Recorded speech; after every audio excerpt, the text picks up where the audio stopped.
ஒரு ஜாதகத்துல இளைய சகோதரம் இருக்குமா இருக்காதா? சில பேர் 2 பொண்ணுங்க இருப்பாங்க. அடுத்தது தம்பி இருக்குமா அப்படின்னு கேட்பாங்க. சில பேர் ஒரு பையன் இருக்கு. அடுத்தது இன்னொரு குழந்தை ஏதாவது இருக்குமா அப்படின்னு சொல்லி கேள்விகள் இருக்கும்.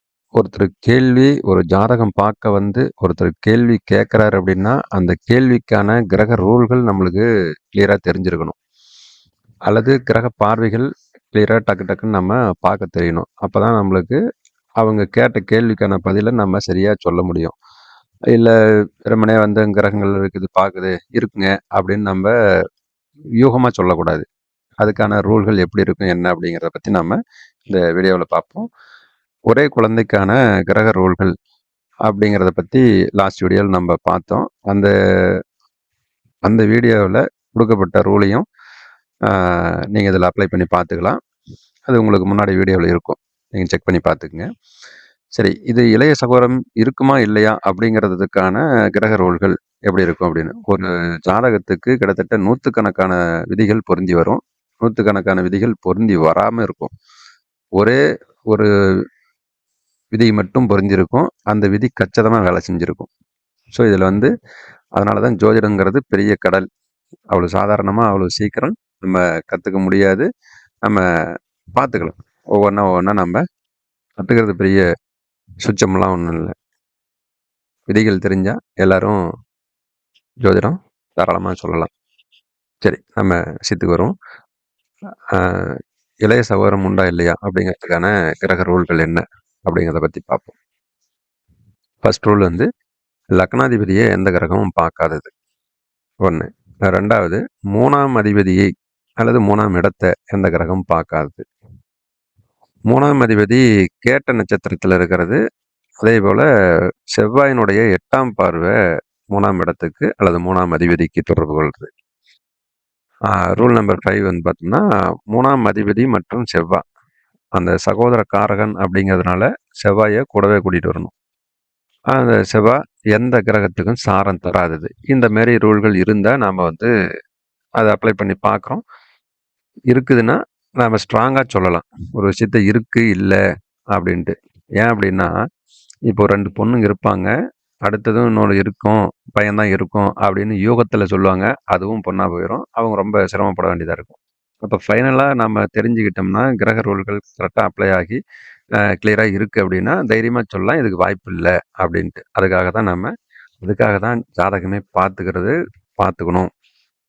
சரி, இப்போ இந்த ஜாதகத்தில் அந்த விதிகள் எப்படி பொருந்தி வருது அப்படிங்கிறத பற்றி பார்க்கலாம். லக்னம் மிதுன லக்னம். லக்னாதிபதி போய் புதன் 7ஆம் இடத்துல லக்னமாகி நிற்குது. இந்த லக்னாதிபதியை எந்த கிரகமும் பார்க்காது. இந்த கேது மட்டும் பார்க்கும். ராகு நம்மளுக்கு விதிவிலக்கு தான். மற்ற கிரகங்கள் எதுவுமே பார்க்காதது ஒரு மைனஸ். அப்போ ஃபர்ஸ்ட் ரூல் மேட்ச் ஆகுது. செகண்ட் ரூல் பார்த்தோம்னா, 3ஆம் அதிபதி எந்த கிரகம் பார்க்காது. இப்போ இங்கே கிரகங்கள் பார்த்தோம்னா மற்ற எந்த கிரகமே இங்கே 3ஆம் அதிபதி சூரியன் அந்த கிரகம் எதுவும் பார்க்காது. ஸோ அது செகண்ட் ரூலும் ஒத்து வருது. ஓகே. அடுத்து 3ஆவது ரூல் என்ன அப்படின்னா, 3ஆம் அதிபதி கேட்ட நட்சத்திரத்தில் இருக்குது. இது பர்டிகுலராக எதுக்கு கேட்ட நட்சத்திரத்தில் இருந்தா அப்படின்னு நம்ம கேட்டோம்னா, கேட்டையும் கிணத்தடியும் ஒரு ரகசியம் வச்சிருக்கோம் அப்படிங்கிறது ஒரு ஜோதிட விதி, ஜோதிட பழமொழி. அது ரகசியம் எப்படி வேணாலும் இருக்கலாம். 3ஆம் அதிபதி இருந்து இல்லாமல் இருக்கலாம், இல்லை இருந்து பிரயோஜனம் இல்லாமல் இருக்கலாம். அந்த மாதிரி நம்ம எக்ஸ்ட்ரா விதிகள் நம்ம ஆட் பண்ணிக்கிட்டு போகலாம். இப்போ இதில் 3ஆம் அதிபதி கேட்ட நட்சத்திரத்தில் இருக்கு. நெக்ஸ்ட்டு 4ஆவது ரூல் பார்த்தோம்னா, இந்த செவ்வாயினுடைய 8ஆம் பார்வை 3ஆம் இடத்துக்கு இருக்கும். ஸோ அப்போ அந்த ரூலும் இப்போ 4 ரூல்கள் மேட்ச் ஆகுது. இதில் 3ஆம் அதிபதி மற்றும் செவ்வாய் எந்த சாரமும் தராது அப்படின்னு இதில் சாரம் கொடுத்துருக்குறாங்க.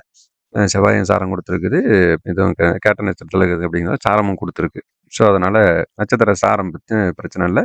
சில பேர்த்துக்கு இந்த 4 ரூலுமே இருக்காது. இந்த ஒரு ரூல் மட்டும் ஒத்து வரும். 3ஆம் அதிபதியும் மற்றும் செவ்வாய் எந்த கிரகத்துக்கும் சாரம் தராமல் இருந்தால் கண்டிப்பாக அதுவே ஒரு குழந்தை அப்படிங்கிற மாரி நிற்கும். ஸோ ஒரு விதி மட்டுமே ஸ்ட்ராங்காக புரிஞ்சு வந்தாலும் அந்த கணக்கு கண்டிப்பாக வந்துடும். எல்லா ரூலும் நம்மளுக்கு புரிஞ்சு வருது. மேக்ஸிமம் ஒரு 5 ரூல் 10 ரூல் இருக்குது அப்படின்னா அந்த மேக்ஸிமம் ரூல் ஒத்து வருது அப்படின்னா நம்ம ஸ்ட்ராங்கா சொல்லிடலாம். அப்ப இந்த ஜாதகத்துக்கு 3ஆம் அதிபதி கேட்ட நட்சத்திரத்துல இருக்கிறதுனால ஒண்ணு, செவ்வாயினுடைய 8ஆம் பார்வை, லக்கணத்தை பார்க்காதது, 3ஆம் அதிபதி பார்க்காதது. இப்ப இதெல்லாம் மேட்ச் கிட்டத்தட்ட 4 ரூல்கள் மேட்ச் ஆகுது அப்படிங்கிறனால, கண்டிப்பா இதுல வாய்ப்பில்ல இளைய சகோதரத்துக்கு. அப்படி இருந்தாலும் பின்னாடி பிரச்சனைகள் உண்டாகும். அது ஏதாவது இடையில ஆயுள் கண்டங்கள் அப்படி ஏற்படுறதுக்கான வாய்ப்புண்டு அப்படின்னு நம்ம ஸ்ட்ராங்கா சொல்லலாம். அதை நம்ம அப்படி கொஞ்சம் நுணுக்கமா பார்க்க முடியுமா, தெரிஞ்சுக்க முடியுமா அப்படின்னா தாராளமா தெரிஞ்சுக்கலாம். அதுல இன்னொரு கொஞ்சம் நுணுக்கமா தெரிஞ்சுக்கிட்டவங்க என்ன அப்படின்னா, 3ஆம் இடத்துல ராகு இருக்குது. 3ல் ராகு இருந்தா கண்டிப்பா இளைய சகோதரம் உண்டு. ஏன்னா இந்த சனி, ராகு 2ம் ஒரு விஷயத்த இருக்குதுன்னு ஸ்ட்ராங்கா சொல்லக்கூடிய கிரகம். அப்ப 3ல ராகு இருக்கு அப்படின்னா, இளைய சகோதரம் உருவாகும். உருவாகி அதே கிரகம் தான் அந்த மிட் பாயிண்ட்ல சிக்க வைக்குது. ராகு இது மிட் பாயிண்ட்ம்பாங்க. இதுல சூரியன் 3ஆம் அதிபதி சிக்க வைக்குது.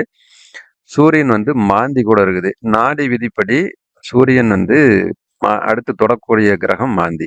ஸோ அப்ப இளைய சகோதரம் உருவாகி ஒண்ணு அவங்களா அழிப்பாங்க, இல்ல தானா அழிஞ்சிரும். இல்ல உருவானதுக்கு அப்புறம் ஏதாவது கண்டங்கள் ஏற்படும் அப்படிங்கிறத பத்தி நம்ம சொல்லியிருந்தோம். ஆமா, ஒரு குழந்தை ஒண்ணு பொறந்து தவறிடுச்சு. அதுக்கப்புறம் அவன் கன்சீவ் ஆகவே இல்லை அப்படிங்கிற மாதிரி இந்த ஜாதகம் பார்க்கறப்ப சொல்லியிருந்தாங்க. இந்த மாதிரி ஜோதிட விதிகளோட ஜாதகம் நம்ம கற்றுக்கணும், ஜாதகம் படிக்கணும் அப்படின்னு நினைக்கிறவங்க நம்ம பக்கத்தை ஃபாலோ பண்ணிக்கோங்க. கிளாஸ் எடுக்கிறப்ப நம்ம இன்ஃபார்ம் பண்ணுறோம். தெளிவாக நம்ம கற்றுக்குவோம். ஒரு ஜோதிடத்தை விதிகளோட ஆய்வு ஜாதகங்களோட கற்றுக்கிறது ரொம்ப ஹெல்ப்ஃபுல்லாக இருக்கும். ஏன்னா ஒரு ஜோதிடர் அப்படிங்கிறது கடவுளுக்கு அடுத்தபடியான இருக்கக்கூடிய நபர். அப்போ பொதுமக்களுக்கு சரியான வழிகாட்டுதல் பண்ணணும். ஸோ அதுக்காக தெளிவாக தெரிஞ்சுக்கலாம். ஃபாலோ பண்ணிக்கோங்க. தேங்க்யூ.